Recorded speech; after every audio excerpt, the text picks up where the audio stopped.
Olá. Oi, gente. Eu sou a Sara. Eu sou a Maria Clara. E eu sou a Paula. E hoje a gente vai falar sobre o transtorno de ansiedade social pela perspectiva da TCC.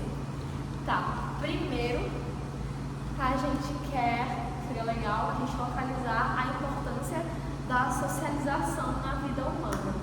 E aí, meninas, o que vocês têm de repertório sobre isso? A psicologia, ela fala que o homem, ele é social. A gente tem que ter relação social para a gente se ver como indivíduo, como ser humano, né? E poder interagir na sociedade e em sociedade. Porque, tipo, a comunicação, a interação é o que constitui o nosso viver. O que é um ser humano sem o outro, né? Exatamente, né? Tem alguns filósofos como Schopenhauer, eita que eu não sabe alemão, mas eles vão elaborar muito sobre essa questão do a gente precisar do outro, por mais que seja difícil, a gente precisa do outro, porque senão a gente não consegue se constituir como pessoa. E se a gente trazer, pegar da história, já vem, tipo, isso há muito tempo. Até ali na questão primária dos Incas, né? Incas. De, tipo, a questão de trocar alimento, da comunicação. Já vem acompanhando. E hoje não é diferente. Só que, como é o nosso tema, né, a gente vai trabalhar o transtorno de ansiedade social, que é justamente uma questão que prejudica, dana o indivíduo nesse aspecto do socializar. Né? E aí, o que vocês têm de caracterização do transtorno?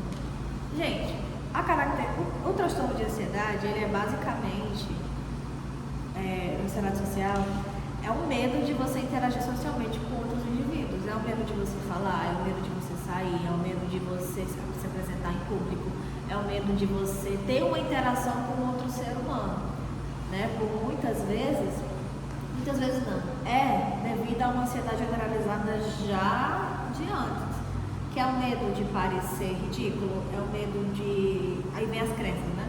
É pensar que as pessoas não vão gostar, que é uma pessoa inferior, e ter medo de cometer alguma coisa errada ali e acabar se prejudicando nesse sentido de que a pessoa não consegue ter relação social de jeito nenhum, ela perde oportunidades na vida, ela perde o contexto principal do ser humano, que é socializar. E também acha que está sendo humilhado, que pode virar chacota e, tipo, tem medo até que as pessoas vejam os sintomas, entendeu? Tem medo de mostrar, de expressar, medo que as pessoas vejam que ele está sentindo também. Medo de mostrar a fraqueza, medo de mostrar a vulnerabilidade dele enquanto ser humano, né? Porque na cabeça de quem é ansioso, você não pode desagradar. E a partir do momento em que você mostra algum tipo de nervosismo, algum tipo de incômodo perante alguma situação, automaticamente, aí os pensamentos automáticos, os pensamentos disfuncionais daquela pessoa, ela começa a distorcer toda a situação, catastrofizando tudo, fazendo com que os pensamentos disfuncionais dela tenham mais evidência do que aquilo que não comprova. No DSM consta justamente tudo isso como caracterização, né? A ruminação de situações, a ruminação de situações sociais, os sintomas fisiológicos, né? Porque a divisão dos sintomas está a questão dos pensamentos e a questão da fisiologia também.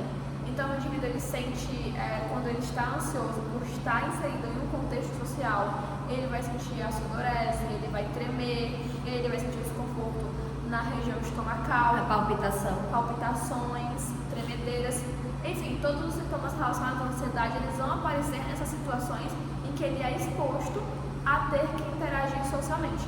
Ele tem uma característica, de acordo com a TCC, né, que é a expectativa pré-evento, que é toda uma linha de pensamento, uma linha de combinações e pensamentos disfuncionais que aquele indivíduo ele vai adquirir antes daquela situação social. E muitas vezes o que acontece? Ele vai criar essa linha de vai acontecer coisa X, eu vou fazer besteira tal, justamente por situações passadas. Então ele pega uma situação onde realmente não deu certo a interação social e ele vai generalizar. Ele vai achar que se eu for naquela festa vai acontecer a mesma coisa que aconteceu naquele rolê com os meus amigos. Então a expectativa pré-evento envolve tudo isso, envolve tanto os pensamentos disfuncionais sobre o evento, quanto as lembranças que ele generaliza da situação. Isso vem devido à ruminação, né? Situações. Sim. E E sobre o manejo que a terapia cognitivo-comportamental vai fazer sobre esse indivíduo. E antes disso também, tipo, ainda relacionado ao pré-evento, acaba que também criando estratégia para que não venha acontecer. Tipo, eu tenho um evento para ir. Cria uma estratégia para que não apareça, que não chegue aí para não passar pela situação. A fuga, né?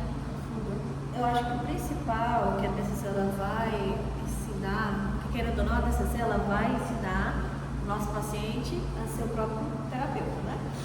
Então, o que é a principal situação que a gente tem que ensinar? Dar resposta aos pensamentos dele. Procurar evidências que comprovem que aquilo que eles estão pensando de fato faz sentido ou se não faz. Tipo, eu não vou para uma festa de aniversário específica porque as pessoas lá não vão gostar de mim, porque as pessoas vão achar que eu sou ridícula, algum tipo de situação assim. Quer se questionar, tá, mas o que é que comprova que isso vai acontecer? Tem alguma coisa que comprove que isso de fato vai acontecer? Se tiver, será que vale a pena? Será que todas as situações vão ser assim? E se não tiver? Sim. Né? Tentar dar respostas a esses pensamentos para que essa pessoa ela diminua o sofrimento dela. Eu não vou dizer que vai sumir totalmente, porque é uma coisa que não vai sumir totalmente. É uma coisa que precisa de tratamento, mas não é uma coisa que vai sair num estalar de dedos, por exemplo. Né? A pessoa precisa de um processo para saber lidar com esse tipo de problema. E também trazer de fato a situação à tona, tipo, ele vai para o aniversariante. O foco do aniversário é quem? O aniversariante. Ela também vai trabalhar, ela vai fazer a análise de pensamentos, né? Vai fazer o pensamento socrático, aristotélico, socrático, não lembro. Socrático, muito obrigada. Ela disse assim. Vai fazer o pensamento socrático para o indivíduo questionar os pensamentos dele, a veracidade daquele pensamento. Vai fazer também manejo dos sintomas fisiológicos, do controle daquela respiração que não está legal, de desfocar a atenção das tremedeiras, vai tentar controlar essas reações fisiológicas. Técnica de relaxamento. Exatamente. Vai aplicar algumas técnicas para melhorar como aquele indivíduo se sente quando exposto à situação e também vai poder ser feito um treino de habilidades sociais. Porque muitas vezes a ansiedade faz com que a gente fique perdido realmente em que postura ter sobre aquilo. E é uma droga. Então, o treino de habilidades sociais vai dar a oportunidade de que aquele indivíduo consiga elaborar que posturas, que comportamentos legais, enfim, como é que ele pode abordar aquelas pessoas, aquele lugar. Um exemplo muito legal de uma pessoa que tem ansiedade social e ela é da mídia é o Felca. O Felca, ele tem ansiedade social. E ele mesmo fala, por mais que ele seja uma figura que é de humor e tal, não sei o quê, né? É uma pessoa que tem ansiedade social. Ele falou que para ele é muito difícil ter esse tipo de problema. Deixa o Felca, ele tá. Mas ok, ele tem, sim. Ele tem. E agora ele está fazendo tratamento, né? Para evitar determinados tipos de. Né? E aí ele está começando a enfrentar esse medo dele, né?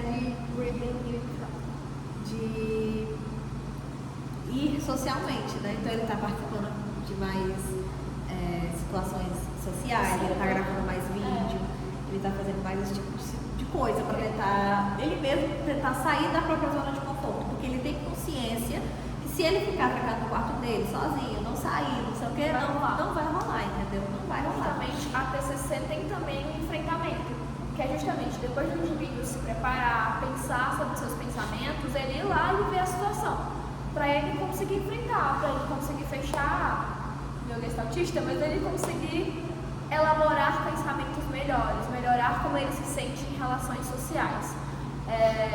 Eu vou indicar um anime, assistam, Komi-san quer fazer amigos, conta a história da Komi, que é uma menina que ela tem ansiedade social há muitos anos no colégio, só que ela tem um sonho. A Komi queria ter 100 amigos na vida dela, só que ela nem fala, ela nem consegue abrir a boca. Ela conhece o protagonista é meio apaixonadinho nela, e ele é a primeira pessoa que consegue chegar nela e que ela consegue finalmente falar algumas coisinhas. E aí no anime a gente vai acompanhando a melhora da Komi-san sobre a ansiedade social dela, porque ela tem os pensamentos, ali mostra ela ruminando as coisas, do porquê que ela não fala, o anime mostra visualmente, é muito legal, do porquê que ela não fala, os pensamentos disfuncionais que ela tem, mostra ela com as crises, mostra ela tremendo, suando. É bem bacana porque a gente vê como é um indivíduo com ansiedade social de uma forma leve, então é um anime de comédia. É muito bom. É muito bom, é uma comédia romântica, é super levinha e você consegue pegar os sintomas, os pensamentos e entender como é o contexto de alguém assim. Consegue ver o transtorno, né? Enfim, gente, aí é outra coisa que eu não falei, sobre a questão das crenças. A pessoa que ela tem ansiedade social, a pessoa que tem ansiedade no geral, né? Todo ser humano ele tem crença, tá? Quais são as crenças? Centrais. São as crenças centrais, tá? Mas tem a crença de desamor, desvalor e desamparo. Primeiramente, a gente tem que identificar quais são as crenças desse indivíduo, certo? Se é uma crença, geralmente, são todas essas crenças, né? Desamor, desamparo e desvalor. Porque assim, esse tipo de transtorno ele não vem do nada, tá? Ele não simplesmente nasce que nem uma planta e morre que nem uma. Não, ele vem devido a alguma coisa, a gente tem que também identificar o que causou esse tipo de... Qual foi o gatilho que causou isso tudo? E também identificar o que quais são os tipos específicos de situações que geram mais ansiedade para aquele indivíduo ou não, porque tem coisas que geram mais ansiedade do que outras. Então vamos encerrar? Vamos encerrar. Valeu, um abraço, vejam Komi-san e quem gosta do Fel que eu não tenho nada contra.